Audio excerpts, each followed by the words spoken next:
बेहोशी में पिता ने अपनी एकलौती बेटी की शादी करवा दी ड्राइवर से, लेकिन क्यों? मेरा नाम प्रियंका है। मेरे पिता ने मेरे साथ जो किया वो कोई सोच भी नहीं सकता। मैं अपने पिता की एकलौती बेटी हूँ। हम बहुत ही रईस परिवार से हैं। हमारी एक कंपनी है, पैसों की कोई कमी नहीं है। बचपन से ही मुझे ऐशो आराम की आदत है। नौकर चाकर गाड़ियाँ मेरे चारों तरफ रहती थी। मेरी जिंदगी में बहुत अच्छे से जी रही थी। लेकिन उस एक दिन ने मेरी जिंदगी बदल दी। हमारे यहाँ कुछ ही दिनों से एक नया ड्राइवर आया था। वो ड्राइवर जवान था, लेकिन वो मुझे पसंद नहीं था। वो ज़्यादा सवाल पूछता था। कहाँ जा रहे हो? क्यों जाना है? इतना तो मेरे पापा मुझसे नहीं पूछते थे। एक दिन जब उस ड्राइवर ने हद कर दी तो मैंने उसे एक तमाचा मार दिया और उसे नौकरी से निकाल दिया। मैंने पापा को यह बताना जरूरी नहीं समझा, क्योंकि हमारे यहाँ ड्राइवर की कमी नहीं थी। लेकिन मुझे नहीं पता था कि मेरे साथ यह होने वाला है। एक दिन सुबह जब मैं उठी तो मेरे कमरे में वो ड्राइवर था। वो ड्राइवर मेरे कमरे में इतनी सिक्योरिटी के बीच कैसे आ गया, मुझे पता नहीं था। शायद मैंने उसे मारा था। इस बात का बदला उसे लेना था। मैंने कहा कि तुम यहाँ क्या कर रहे हो? वो बोला कि मैं तुम्हारा पति हूँ। कल रात को तुम्हारे पिता ने मेरी शादी तुमसे करवा दी है। मैंने कहा कि तुम पागल हो, मेरे पिता तुमसे शादी करवाएंगे और शादी हो गई, मुझे पता भी नहीं चला। फिर उसने कहा कि मुझे पता था कि तुम यह बात नहीं मानोगी, इसलिए मैं तुम्हें तस्वीर दिखाता हूँ। उसने अपने मोबाइल में हमारी शादी की तस्वीरें दिखाई। वो सच बोल रहा था। मैं उसके साथ मंडप पर बैठी थी। मुझे होश नहीं था और मेरे पिता भी मेरा कन्यादान करते उस तस्वीर में थे। मुझे उस तस्वीर को देखकर भरोसा नहीं हुआ कि मेरे पिता हैं, मुझे इतना प्यार करते थे। वो मेरी शादी बेहोशी में मेरी मर्जी के बिना एक ड्राइवर से करवा सकते हैं। मैं उसी समय अपने पिता के पास गई। पापा को कहा कि पापा, यह सब क्या है? यह कोई नाटक है। यह ड्राइवर के साथ आपने मेरी शादी करवा दी, वो भी मुझे बेहोश करके। आप ऐसा कैसे कर सकते हैं? पापा ने कहा कि वो मजबूर हैं। मैंने कहा, मजबूर?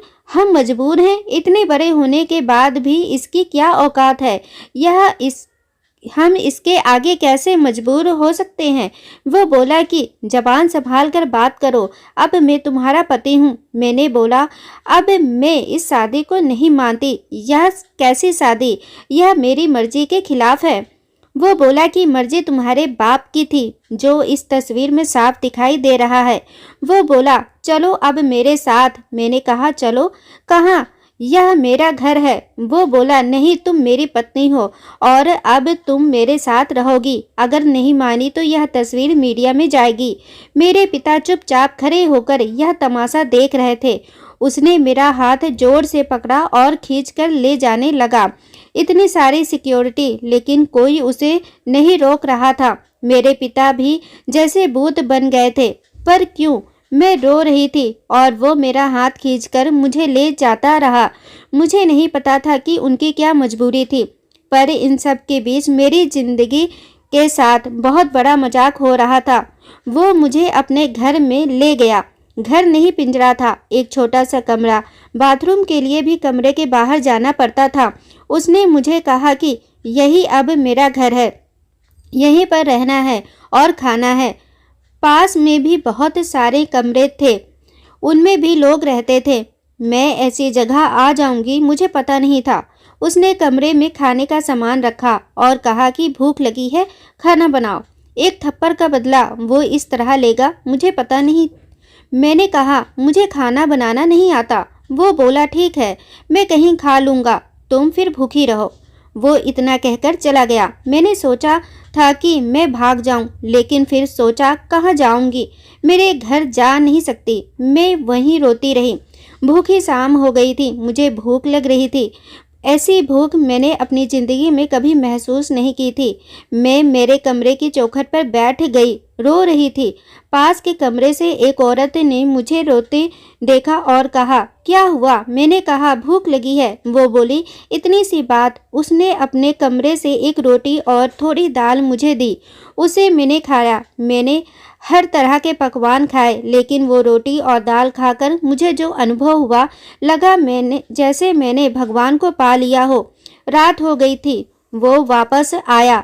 आते ही उसने कमरे का दरवाज़ा लगा लिया। मुझे डर था कि वो कहीं मेरे साथ ज़बरदस्ती ना करे, लेकिन वो चुपचाप एक कोने में सो गया। इतने बड़े महल से एक कमरे में, वो भी अजनबी के साथ। मैंने सोचा कि अब मैं यह सब बर्दाश्त नहीं करूँगी। मैं उस रात सोई नहीं और सुबह उसके उठने के पहले मैं कमरे से भाग निकली। मैं अपने एक दोस्त के यहाँ गई, लेकिन जब मैं उसके घर पहुंची तो उसने मुझे दरवाजे से अंदर नहीं आने दिया। बोला कि तुम्हारे पापा का फ़ोन आया था कि अगर किसी ने तुम्हारी मदद की तो अंजाम अच्छा नहीं होगा। उसने मेरे मुंह पर दरवाज़ा बंद कर लिया। मैंने सोचा था कि वापस उस कमरे में नहीं जाऊंगी, लेकिन कुछ ही घंटों में मैं समझ गई कि मेरे लिए अभी उससे ज़्यादा सुरक्षित कोई जगह नहीं है।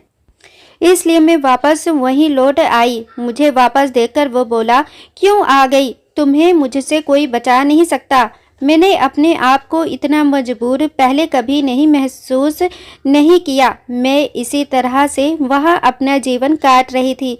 मुझे वहाँ रहते अब 10 दिन हो गए थे। खाना मैं बना नहीं पाती थी, जैसा भी बनता मैं खाती थी। फिर एक दिन मैं चक्कर खाकर गिर गई और जब मुझे होश आया तो मैं अपने पिता के घर थी। सामने मेरे पापा थे। उन्हें देखकर ही मुझे गुस्सा आ गया। मैंने कहा, आप मुझे यहाँ क्यों ले आए? मुझे वहीं मरने क्यों नहीं दिया? उस कमरे में वो ड्राइवर भी था। पापा बोले, बेटा मैंने तुझे कितना समझाया लेकिन तू नहीं मानी, तो आखिरकार मुझे यह तरीका अपनाना पड़ा। तुम जिस माहौल में रहकर 10 दिन में परेशान हो गई हो, उस जगह से उठकर मैंने यह सब बनाया है। तुम्हें यह सब ऐसे ही मिल गया तो तुम्हें इसकी कोई कद्र नहीं रह गई। तुम शराब के नशे में रहती हो। हमारे घर जो काम करते हैं तुम उन्हें इंसान ही नहीं समझती हो। कितने लोगों को तुमने मुझसे छिपाकर नौकरी से निकाल दिया। तुम्हें पता है नौकरी क्या होती है, कैसे परिवार चलता है? शायद तुम इन 10 दिनों में कुछ सीख पाई होगी। यह ड्राइवर नहीं, अरुण है, मेरे दोस्त और बिजनेसमैन रमन का लड़का। यह तुमसे शादी करना चाहता था। मैंने ही इसे कहा था कि तुम पहले उसे जान लो। तुम्हें उसने फॉलो किया तो वो समझ गया कि तुम गलत रास्ते पर हो। इसलिए हम दोनों ने मिलकर यह नाटक किया ताकि तुम्हारी आंखें खुल सके। जिस रात तुम्हारी शादी करवाई थी उस रात भी तुम नशे में घर आई थी। पैसे और जिंदगी की कद्र करो। सबके नसीब में यह नहीं होता है। यह सब मेरे लिए था, मुझे सिखाने के लिए, और सच में इन सब से मेरी आंखें खुल गई। मैं एक नई इंसान ही बन गई। अरुण ने भी मेरा फायदा उठाने की कोशिश नहीं की। मुझे पता चल गया था कि वो मुझसे कितना प्यार करता है। पिता की यह सीख मुझे एक नया इंसान बना गई। दोस्तों, कहानी पसंद आई हो तो प्लीज़ चैनल को लाइक, शेयर एंड सब्सक्राइब करें।